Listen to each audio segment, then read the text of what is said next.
Antes que nada, gracias. Gracias de verdad por dar la Nada. entrevista. Estamos en Semana Santa, Giorgio. Estamos a punto de celebrar la Semana Santa. Y normalmente hay una gran diferencia entre lo que tendría que celebrarse o recordarse en Semana Santa y lo que se hace. Se va de vacaciones, se gasta el dinero, se recuerda muy poco al Cristo y su sacrificio y su pasión.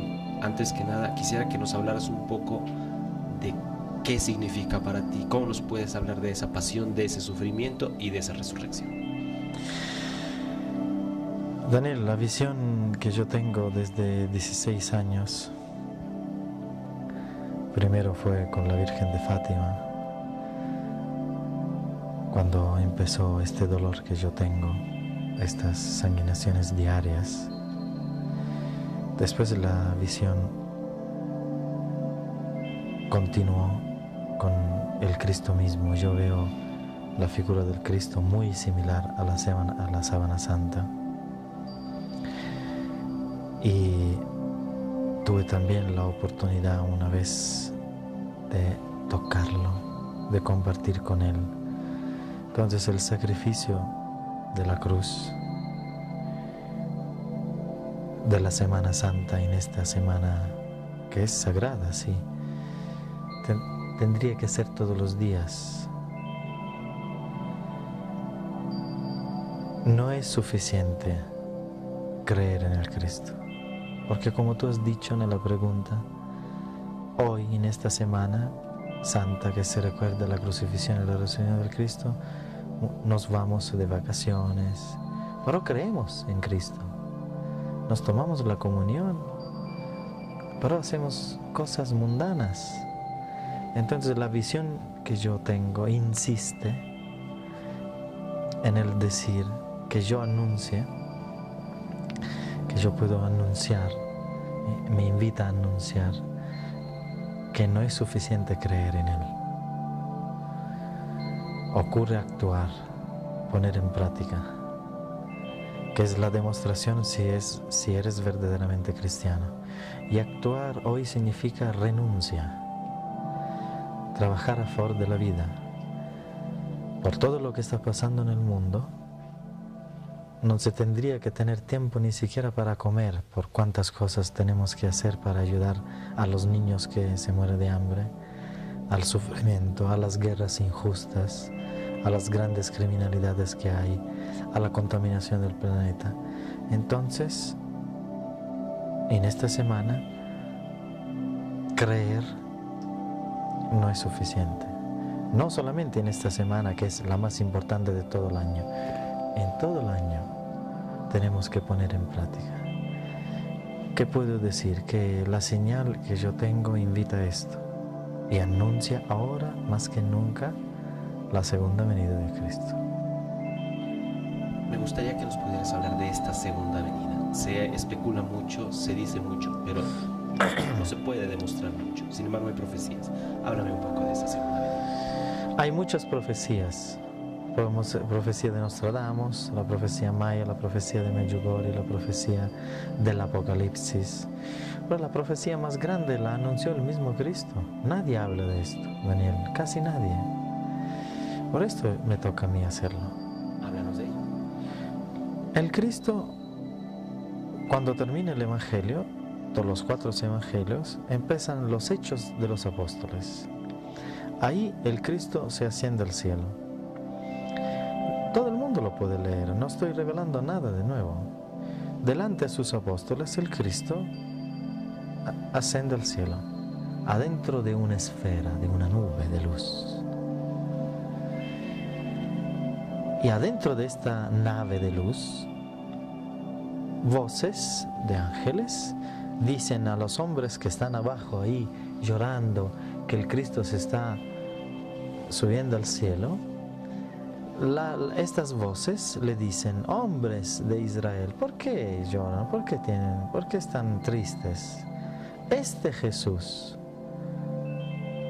regresará en la misma forma que ustedes lo están mirando ascender al cielo. Entonces, cuando me preguntan cómo va a regresar el Cristo, nadie lo sabe. ¿Cómo nadie lo sabe? Si hay un hecho en el Evangelio tan claro. Regresará y bajará de una nube de luz y se presentará al mundo. Él anuncia en el Evangelio de Mateo, en una de las últimas prédicas que hace con sus apóstoles antes de la crucifixión. Los apóstoles están preocupados porque el Cristo sigue hablando del reino prometido, el reino de Dios. Entonces el reino de mi Padre de los cielos bajará en la tierra. Pero los apóstoles veían persecuciones, guerras, al mismo Cristo amenazado. Entonces le preguntan: Maestro, pero ¿cuándo tú vas a regresar? ¿Cuándo se va a cumplir lo que tú dices a todo el mundo? Entonces el Cristo lo mira y le dice: miran, queridos hermanos y amigos, porque Cristo consideraba a sus discípulos amigos. Todo lo que yo le voy a anunciar se va a cumplir antes que esta generación termine. Cuando el Cristo habla de generación, no se refiere a una generación de 30 años como la entendemos nosotros. Se refiere a una era. Entonces, cuando termina antes que termine esta era, lo que yo le voy a decir se va a cumplir todo, dijo el Cristo a sus apóstoles. Y una era es más o menos alrededor de 2100, 2150 años. Entonces estamos al final. Los mayas dicen que en el 2012 entramos en una nueva era. Puede ser la era del Acuario. No quiero especular sobre esto. Lo que yo sé y que esto es el tiempo que el Cristo profetizó. ¿Y qué profetizó? A sus apóstoles le dice claramente: en aquel tiempo, momentos antes, poco tiempo antes de mi manifestación, van a pasar las siguientes cosas: guerras y rumor de guerras. Todo el mundo será lleno de guerras. Hambre y pestilencias. Y cada 5 segundos se muere un niño de hambre. Jerusalén será rodeada de ejércitos. El hermano matará en contra del hermano, el padre al hijo y el hijo al padre. En esta ciudad, me parece que son 40 años, 50 años que Palestina e Israel se matan como perros. Y son hermanos, Daniel. Isaac e Ismael, los hijos del patriarca Abraham, uno generó la religión islámica y el otro prosiguió la religión de Israel. Todos los años, si tú vas a Jerusalén, en una fecha precisa, hay 2 comunidades, una palestinense y una judía, con las armas en el bolsillo, que se arrodillan delante de la tumba del mismo padre. ¿No son hermanos? Después salen de la tumba y se disparan. Esta es una profecía que se está cumpliendo.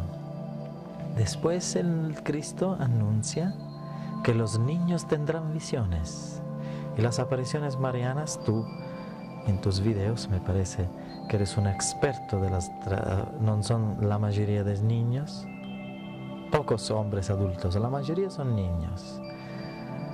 Y el Cristo sigue diciendo, y entre otras cosas, para no ser más largo, para sintetizar, dice: entonces aparecerá en el cielo la señal del Hijo del Hombre,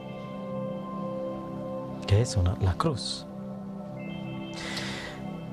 El 14 de agosto del 2005 se presentó una cruz que Jaime Maussan, el periodista investigador de OVNI, y yo también, y todos nosotros, estamos difundiendo un video de una cruz que apareció en Estados Unidos. Este es un aviso, no es la cruz que todo el mundo va a ver, pero es un aviso de algo que el Cristo había prometido, porque la cruz, de acuerdo a los mensajes que yo recibí, se va a manifestar a 400 kilómetros afuera de la atmósfera de la Tierra, y es la última señal antes de la segunda venida del Cristo. Entonces el Cristo promete estos eventos, habla de catástrofes, terremotos y lo que está pasando como nunca en la historia. al final se va a presentar a Él y finalmente vamos a entrar en la nueva era. Yo no creo en el fin del mundo, nunca recibí un mensaje que habla del fin del mundo.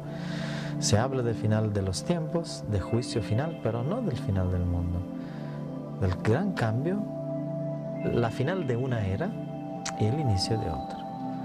Entonces, esto es profundamente en este momento la misión más importante desde la cual me tengo que ocupar, difundir la profecía de la segunda venida del Cristo, explicarla y hacer una relación entre estas señales que están pasando en todo el mundo en este momento con la presencia y el mensaje del Cristo cósmico, porque el Cristo no es solamente terrestre, es un Cristo universal. De eso quería que habláramos. Normalmente tú en todos los países que te has presentado has anunciado un Cristo que es más universal, que no es patrimonio de la Iglesia Católica. No. Háblanos de este Cristo. El Cristo es la inteligencia divina, la manifestación más alta de Dios. Dios es el creador, el Hijo es la luz unigénita. Todas las luces de las estrellas, de los soles, son una manifestación de la idea crística.